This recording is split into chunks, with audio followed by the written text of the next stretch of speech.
Hello and welcome to Everyday Law, the show that demystifies the law for you and your family. I'm attorney Robert Monahan, and I'm joined today by Victoria Solano and Mallory Tucker of the Zacharias Center. Welcome to the show, guys. Thanks for having us. Happy to be here. Now, I love the Zacharias Center. It's right down the street from where I used to live in Gurnee on Old Grand Avenue. And I'd never been in there before. No. And Mallory, you took me on a tour. Yeah, right? It was really fun to get to see you discovering and like finding the space, because it's just a special place to bring people to. It was very homey. You know, Yes. You walk in the front doors, there's a very nice receptionist, and and the first thing you see is that huge fireplace, right? Mm-hmm. It's like this huge fireplace, very warm and welcoming. Yeah, just like lots of light and big open. It's much bigger than you think it is. It is, right? When you Yeah, see I it. think. Yeah, a lot of natural light, right? Yeah. Yeah, it kind of shone. It was a sunny day that day. It was cold out, but a sunny day. Yeah. And that's a really big part of the center, is that it really was created based on the feedback of the clients we serve, which of course we'll talk a lot more about. But it was really, we wanted a space that was going to feel, I think you used a really great word, not antiseptic. It wasn't like a doctor's office. Right. No. Right. It's welcoming, it's inviting, and we want it to feel safe. Yeah, right? and I think one of the things you pointed out on our tour was there's a number of waiting rooms, right? Yes, and part of the Zacharias Center is to make people feel welcome when they come in, and to give the survivors that come visit you, or their family members or whoever it is, a feeling of choice and empowerment where they can wait. And so it was very centered among the clients you serve, right?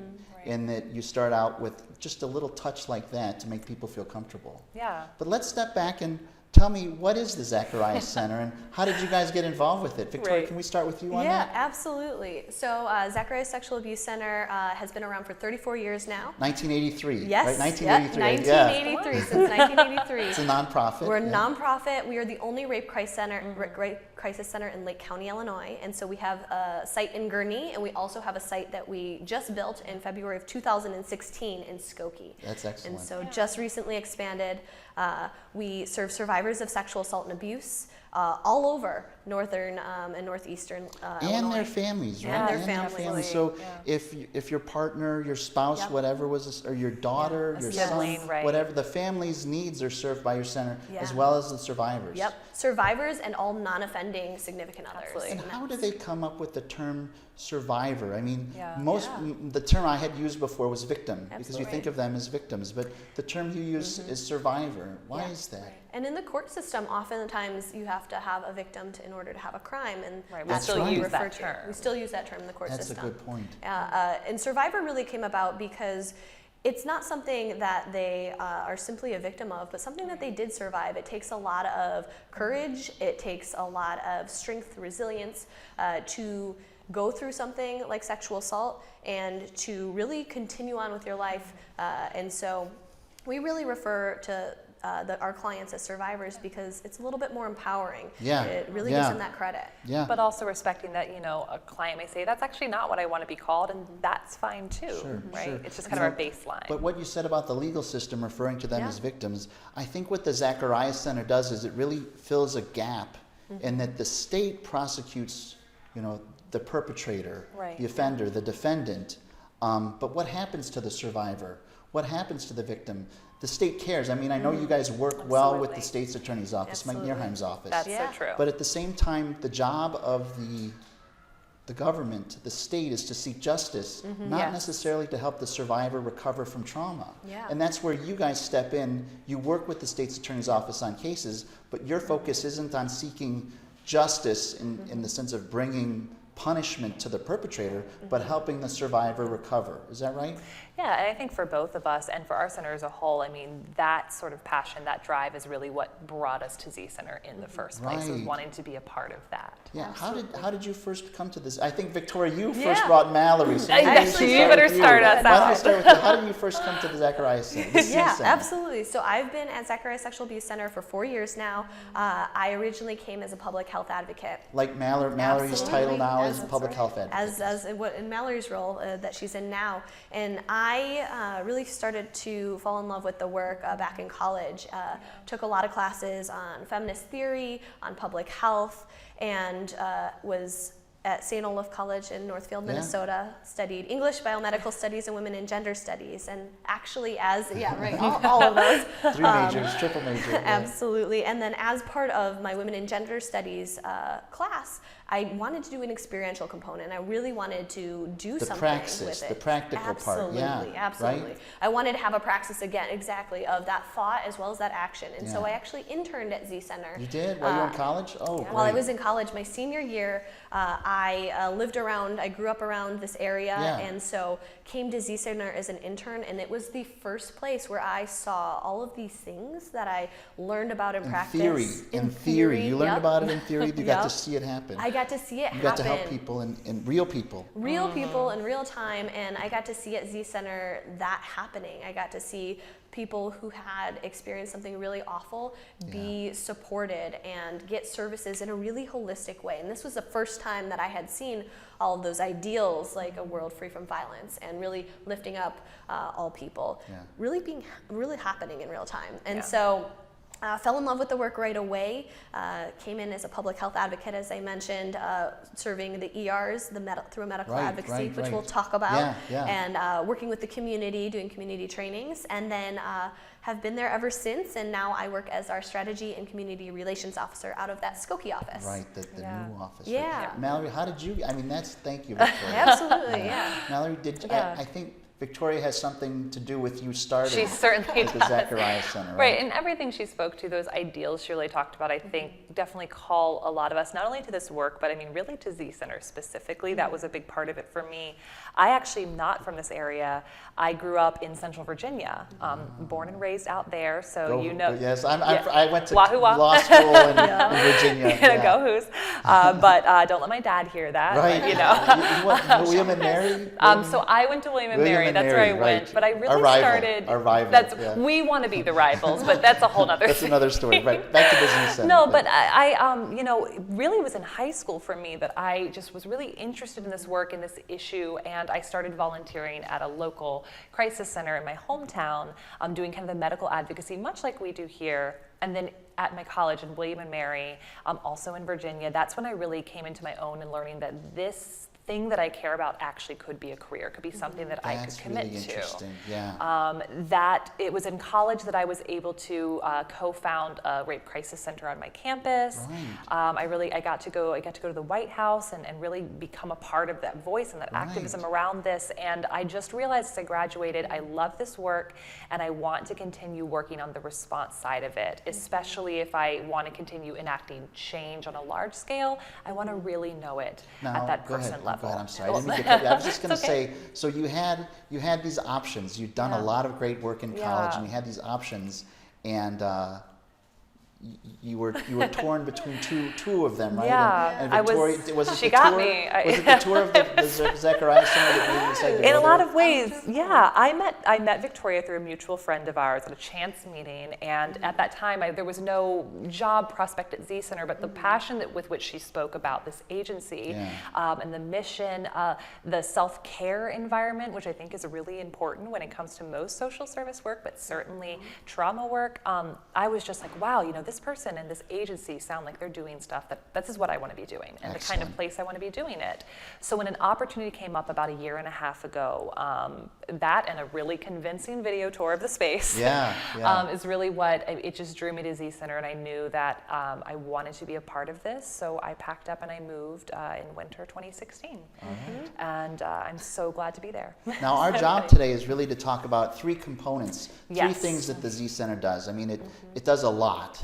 But it does advocacy on the one hand, counseling, and also outreach, right? And the advocacy has kind of three elements, That's right? right, yeah. Medical, legal, and then the 24/7 phone line, right? You've got it. Which of you would like to talk about the legal part first? And we're going to do a podcast too about the there will same be a issue. few. There's going to be more. There's going to be some follow up here. Well, this is everyday law, so we're going to talk about the legal side on its own, just law by itself. But the legal advocacy is really interesting. And can you start with that? Or? Sure. Well, and actually my role at Z Center now the public has health been advocate. The public health advocate, and that role has really expanded and changed over the last year to include, I oversee all of our advocacy services. So I'd love to touch on each of them.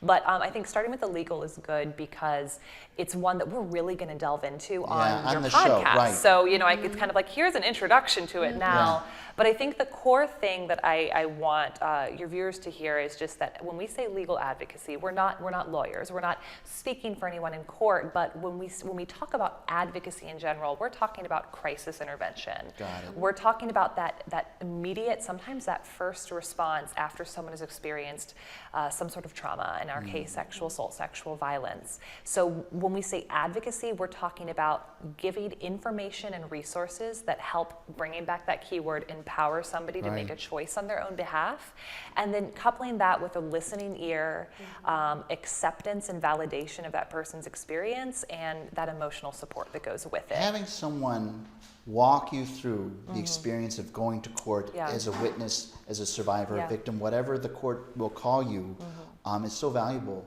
because ordinary people don't know, when do I go to court? What when does do I that don't mean? go to court? What is the status date? Do I need to go for that conference? What is it? To have someone walk you through what's going on in your court case, really, really nice. Yeah. That's really the core of what that legal advocacy piece is that when somebody, and just as a clarifier, for advocacy, we're talking about Lake County. In this specific realm, it's Lake County, Illinois, where I'm able to do this. Counseling and prevention a little more expanded, but advocacy, Lake County. Yeah. When somebody has a case, a sexual assault case where they're the victim in that Lake County court system, if they'd like me or one of our other legal advocates to go, we can be with them in court. Yeah. We're not speaking on their behalf. Like I said, we're not attorneys, but we're there to support them and show that, hey, we're with this person and we believe them. That's great. And then, like you said, we can give that general information about that case, make sure that they're connected to other resources like their victim witness coordinator at the state's attorney, help make sure that those pieces are clear to them. That's really nice. So that's what that is in general, but I know we'll go into that We'll go a into lot it more depth. because there's a lot more to talk about. Sure. But you started out as a public health advocate too, right, Victoria? I did. Did you do the same legal advocacy then? So mostly my role when I was a public health advocate focused on the medical advocacy and the support line advocacy. Let's talk about the medical advocacy. Yeah, absolutely. Is that okay? Yeah, I'll talk a little bit about that. So our medical advocacy, again, is a Lake County-centric service, and we are able to serve all of the ERs in Lake County. So anytime a survivor of sexual assault walks into an ER in Lake County, we send out an advocate to support them. And that really looks like Immediately, right? Immediately. Yes, like we should be there within an hour. A survivor of sexual assault or sexual abuse goes to an ER, the ER calls you, right? And there's a special kind of nurse. Is there a special kind of nurse at the ER for sexual abuse or sexual assault trauma, right? There may be. There may be, so okay. we're there as part of a larger community response to sexual violence on that medical level. And another piece of that is that it's possible that that person may work with what's called a sexual assault nurse examiner. Yes, right. So that's a nurse that's gotten some additional certification specifically around responding to survivors of sexual violence. But actually, any emergency room in Lake County, if a survivor goes in, they should be able to get access to just a basic wellness check to make sure that they're okay. Potentially medication related to protections following an assault, and if it's within 7 days, evidence collection, physical evidence collection if they want. So that's really what they're going for, and that's something that any emergency room nurse with the assistance of the emergency room doctor can do. So as advocates, in addition to that, just that supportive environment, we're able to really be there and sit with that person through that experience. And Victoria, one of the things you might do at the ER is make sure they know they're not billed for this, right? Absolutely. Like, and what is there anything else you wanted to cover as far as you'd pass out a packet too? Yeah, that's correct. I think what is really great to speak to what Mallory was saying is there may or may not be a sexual assault nurse examiner. Anyone might be able to do it. So at Condell there are. Yep, right? at Condell there are, but maybe not at all the others, right? Yeah, absolutely. Some there are, some there aren't. There but are, yeah. Definitely vary. And we see amazing work by all ranges of the nursing staff and medical professionals. Absolutely. I think one of the great things about that too, of whether there's a sexual assault nurse examiner or not, there's always a Z Center advocate. So as Mallory was speaking to, one of the pieces of the Lake County protocol is that they send an advocate out Yes. And so our advocates provide support and information. That packet you were talking about, we make sure that they know their rights in the ER. Right. We make sure that they have emotional support, as Right. Mallory was speaking about. We bring out a teddy bear, A we teddy bring out bear, clothes. Those things that they might not be thinking about, because going to the ER can be really traumatizing. Oh my It can be gosh. long. And so It's after a real trauma, Yep. you have to experience another trauma. Absolutely. And Zacharias Center sends someone immediately there Yeah. to help that person through the medical part of it. Yeah. Absolutely. And I think that can be one of the really strong things about that advocacy component is a lot of times in counseling, we might see people coming in as adults for something that happened in childhood, coming in much That's later. really interesting. And the fact that now we have an advocacy program that a lot of times if they choose to go to the ER, that we're able to be an immediate person there to make sure that they are, if nothing else, known that we believe them and that we're there to support them.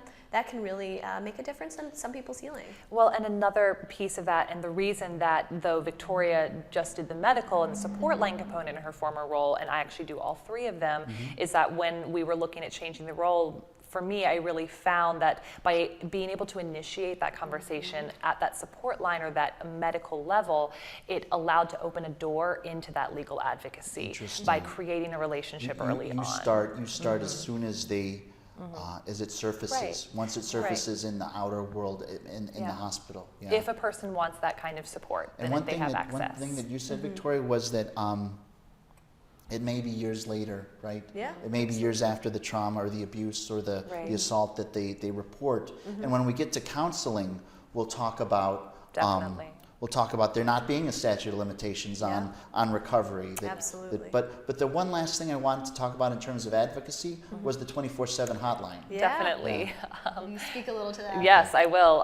So that I think is just a cool aspect of advocacy because it is always there. We have a support phone line that is available 24/7, 365, and anyone who calls it can be connected to a trained advocate. Yeah. And so that could be somebody calling because something happened to them and they want to know what can I do next. It could be somebody calling because somebody they love or care about has been harmed and they want to know, how do I support them? How do I talk about this? How do I carry this? But then finally, it's again coming back to that piece of we're a listening ear. So if somebody wants to call and speak with us, we're a confidential person really that they interesting. can talk to.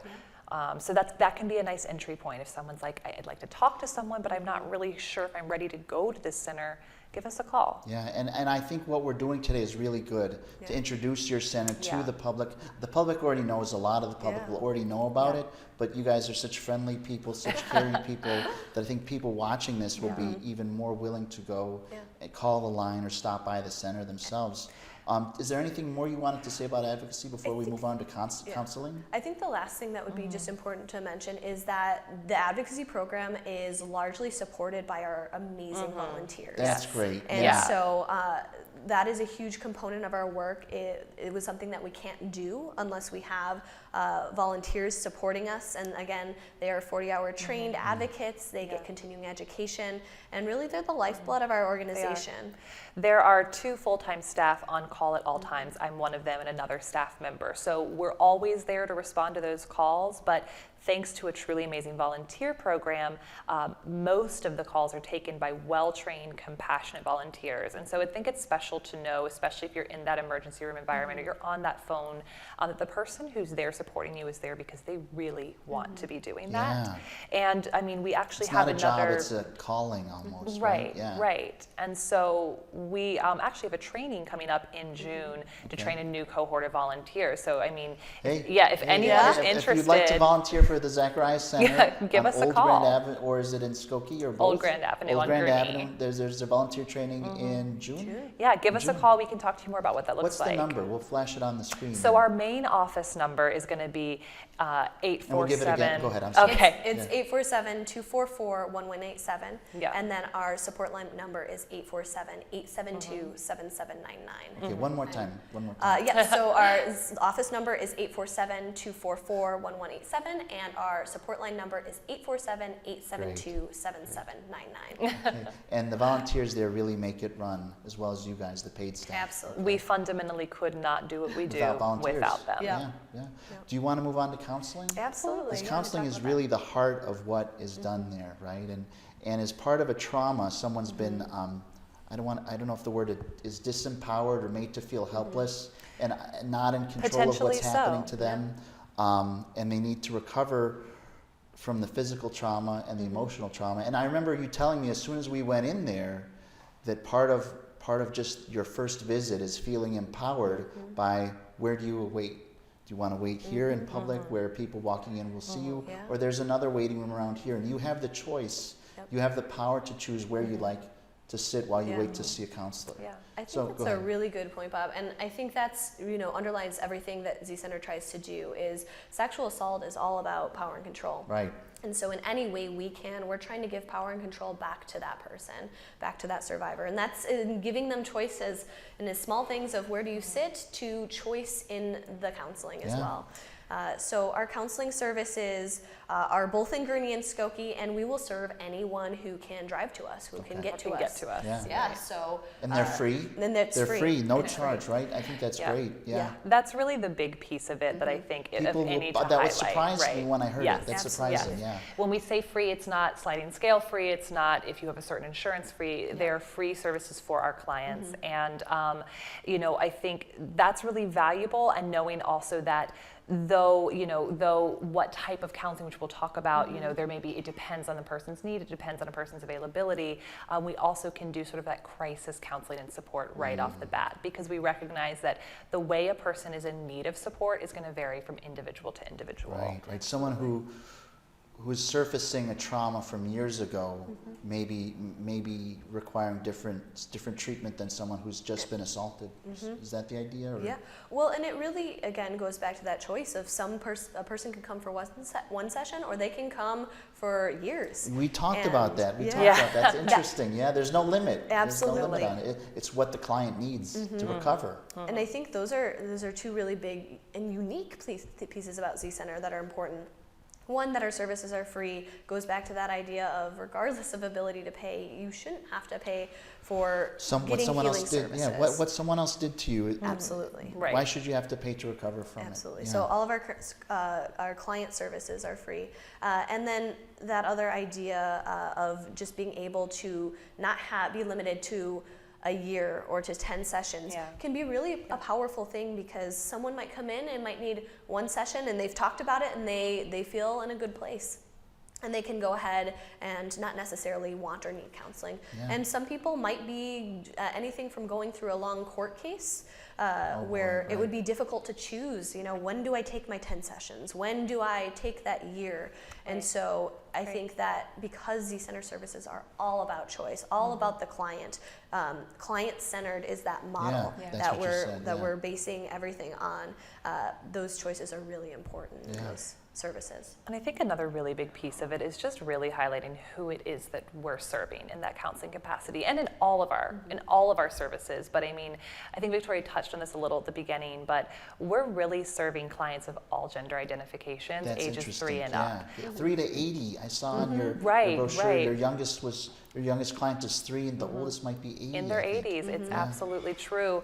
And I think And there's a no lot common of times, profile. Like Yep. people No, there's think, not. We've talked about that at lunch. That the common profile is college students or something, but it's a range of ages, Right. men and women, boys, girls, whatever. and those people that perhaps we think of more easily when we think of a survivor of sexual violence, that is real and that's valid too.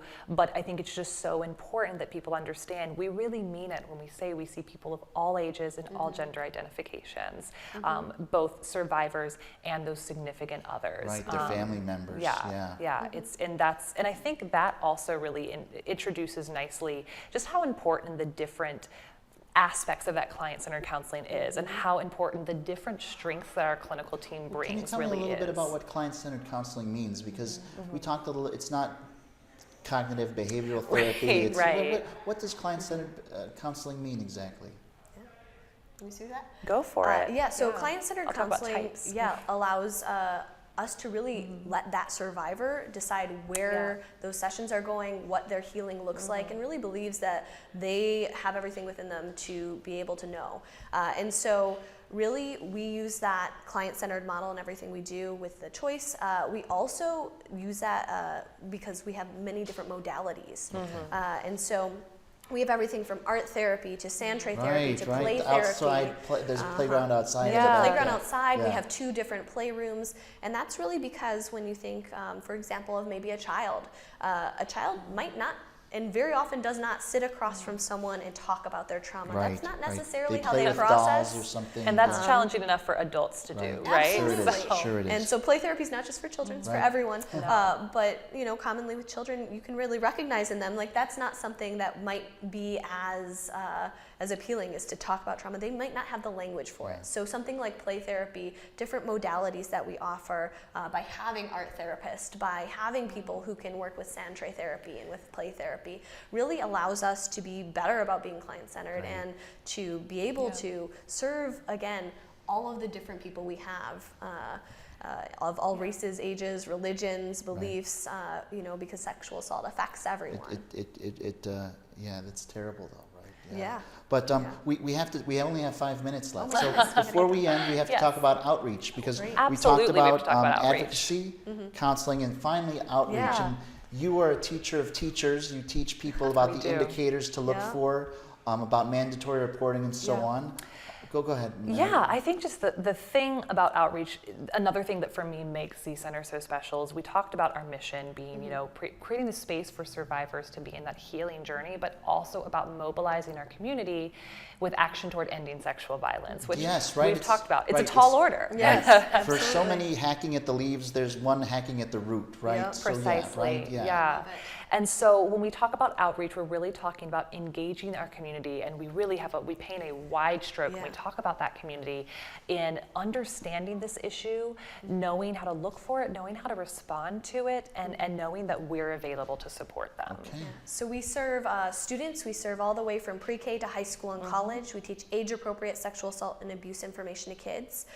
Aaron's Law and Title IX are 2 things that have passed. We'll talk about that. We'll get in that. We'll get in that. But we really talk to kids as young as pre-K and kindergarten, talking to them about, you have a right to your body. You have a right to be safe, strong, and free. Safe, strong, and free. Yeah, absolutely. I like that. If you take one thing away from this conversation. If you take one thing away, it's that you have safe, strong, and free, and everybody has that right. Absolutely, and everybody has that right. And really teaching kids very young about those body rights, we really believe builds on this empowerment model, so that later we can talk about bullying behaviors and how sexual harassment is one of those behaviors.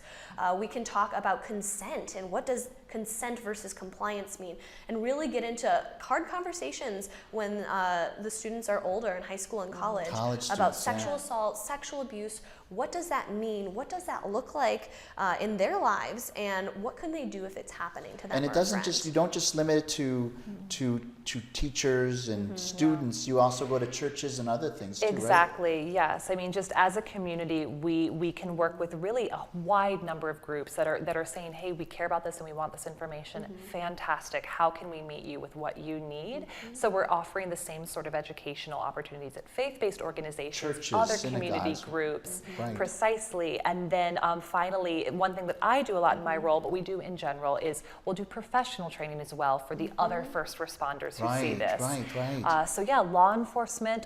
Victoria, when she was in this role, led a huge initiative on training firefighters and personnel, medical professionals, just so that no matter who interacts initially with someone who's experienced sexual violence, our hope is that their response will be compassionate, informed, and that they know that we're there to help support that process. You guys do great work. You guys should really be proud of yourself about the work that you do for the community. And again, you do bridge that gap for victims that the legal system that I'm involved with goes after, and I'm not a prosecutor, but if I were, I'd be going after the defendant. But what about the victim? And that's where you guys step in and really care for that victim's recovery. It's not about justice as much as it's about healing, and I think that's really great. So you guys, I really appreciate you coming on the show. Victoria, thank you so much for having us, Bob. Mallory, Thank you. It's been a really a joy. We'll have you guys back when we do the radio we'll get show. all the technical stuff. And it'll just be about the law. Yes, this was great we'll to talk about deep kind of in. an overall view of the Z Center in terms of its advocacy, it's counseling, and it's outreach. Thanks Yep. for coming, guys. Thanks so You've much been for watching Everyday Law, the show that demystifies the law for you and your family. Thanks for joining us, and everybody have a great night.